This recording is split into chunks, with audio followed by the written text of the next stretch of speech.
Welcome back. This is another video. I don't know what number we're on because I feel like I need to do another one in between what I did last. Because this is oh, I didn't set the timer. It's always good to set a timer because I forget things and my watch is gonna die, so I'm not gonna use my watch. I usually do. Timer, 30 minutes, okay. Because I'm gonna do a stretch and fold in 30 minutes. That was the last video I did. But I told you in that video as well, I had some dough in my fridge. So after you do your stretch and folds, you let it rise. I let it rise in the fridge overnight because I was lazy, and it rises slower in the fridge because it's cold. So the next step after you're done with that, which again, I might have a video in between this one and the last one that I recorded. So timing is a little weird for me right now, but you're going to need, I just need you to know in advance, you're going to need a shaping bowl, which I use a really big bowl, just a big plastic bowl is fine, and you're going to need parchment paper. And I'm going to make, this could be just one big loaf, I'm going to make like 4 little rolls or smaller rolls, so that's why I have 4 pieces of parchment paper. Next, oh, I should have maybe angled this down a little bit before just putting my hand straight in the flour. Now it's all over my phone. Totally fine. You're gonna have a floured surface. I have this silicone mat. You can use your counter. You can use whatever. You're gonna dump your dough on there, okay? Because we're doing what's called the shaping process. And again, whoever's watching this, it might not be the right way. It might not be the way you learned it. This is the way I do it. I could be wrong. I don't care. It works. It works. Okay, so I kind of have to scrape it off of the edges a little bit because it's pretty stuck in my bowl. It's still a little sticky, not super sticky or anything. It's coming out, but it's been in the fridge for a long time. And again, it's pretty forgiving, so it can be in the fridge for a long time. Scooped it out of my bowl. See, my bowl still has stuff on it. That's just what happens. You're gonna wash it in what temperature water? Cold. Good job, everybody. All right, so what we're doing is shaping. I need to put some flour on it because it is sticky and on my hands. We can always, this is either extra all-purpose flour or bread flour, whatever you have. That's not the important part. Some people might say I'm wrong. I don't care. This is what I do. You don't have to listen to me, but I do make good sourdough. So kind of just stretch it out into a square. There's going to be some bubbles. There's a beautiful bubble right here. Beautiful, right? We don't want to mess up the bubbles, okay? You don't want to be like manhandling it, but you're just trying to open it up. And like I told you, I'm going to be making rolls. So I'm going to split my dough in 4. And I got this nifty tool that makes it so much easier because it doesn't really stick to it and it cuts it pretty well. And I avoided that beautiful bubble. And now I'm just cutting it in 4 even, mostly even, I can't be perfect, mostly even parts. There we go. And I'm just gonna kind of set these to the side and work on them one by one. What are we gonna do? Again, I told you, we're shaping. You might need more flour. That's okay. It's okay with me, at least. So you pull it out a little bit, your one piece, or you could be doing this with the one and making it a big loaf. This is what you do. I fold it in kind of thirds, pull it in third into the middle, and then I pull this one over, okay? And then I roll it up. It tried to open on me. Roll it up, okay? So we make it a cute little ball. And then what we're gonna do is we're gonna tighten it. And again, we're not trying to mess with the bubbles here. There's gonna be bubbles that pop out, beautiful. Oh, I forgot to tell you when you can mix in other stuff.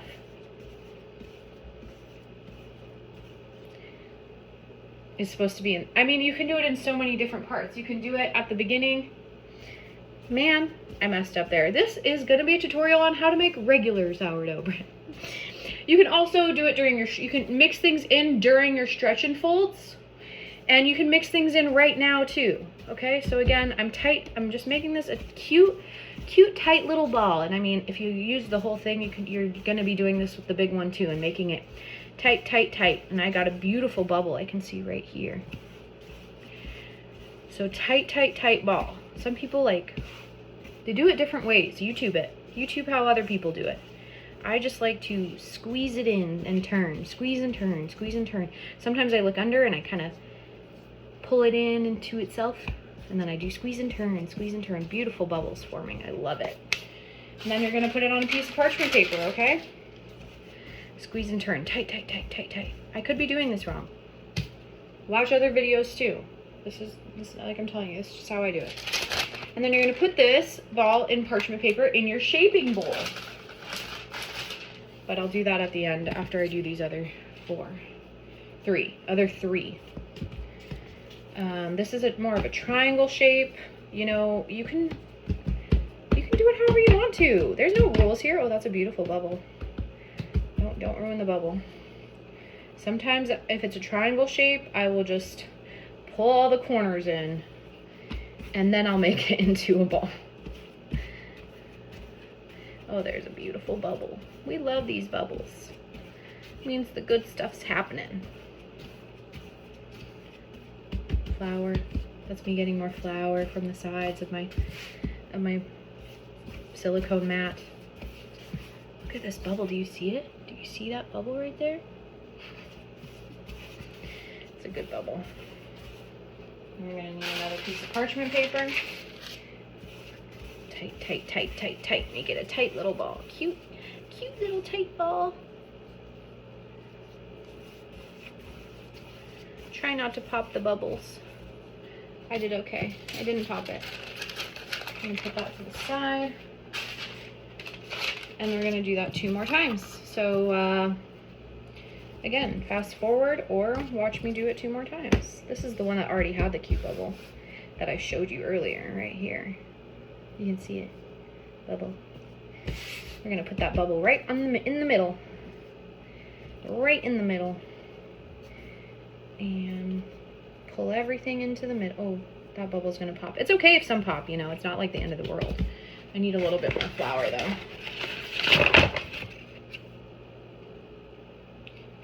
I meant to do that. Sometimes flour gets all over you in this process. Don't be wearing some clothes you're about to go out in. That's just dumb. I just got home, so I'm not worried about it. Roll, roll, roll. Some people, I really need to learn how they do that. They like pull it towards them. I'm about to pull all this off and all this flour is gonna go everywhere. So maybe there's other videos on shaping. This is what this part is called, is shaping the sourdough. Oh, beautiful bubbles. I'm very happy with you. And of course the last one. My back is starting to hurt. I need to stop slouching. Again, kind of just pull it out. And you fold and you fold and you roll it all up. Don't stick. Flour. Flour, flour, flour.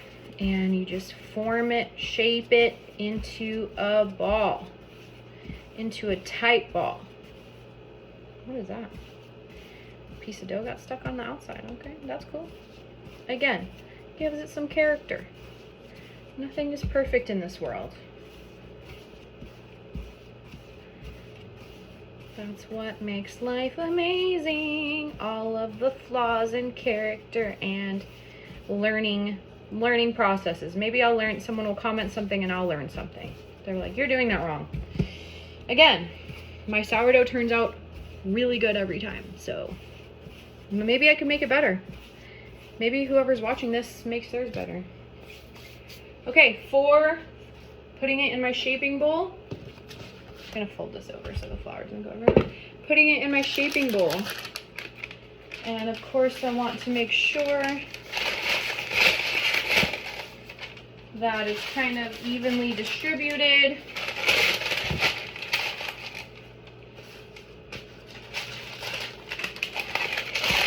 And then it needs to shape for about an hour, I think.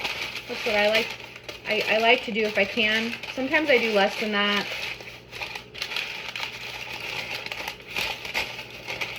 But this is the shaping. In an hour, when it's done shaping, can I turn that? I'll just do this. When it's done shaping, we are going to, oh, well, right now I've got the oven preheating. Okay, the oven is preheating. With the Dutch oven, you need a Dutch oven inside of it. We want the Dutch oven to get really hot, somewhere around 450, 460.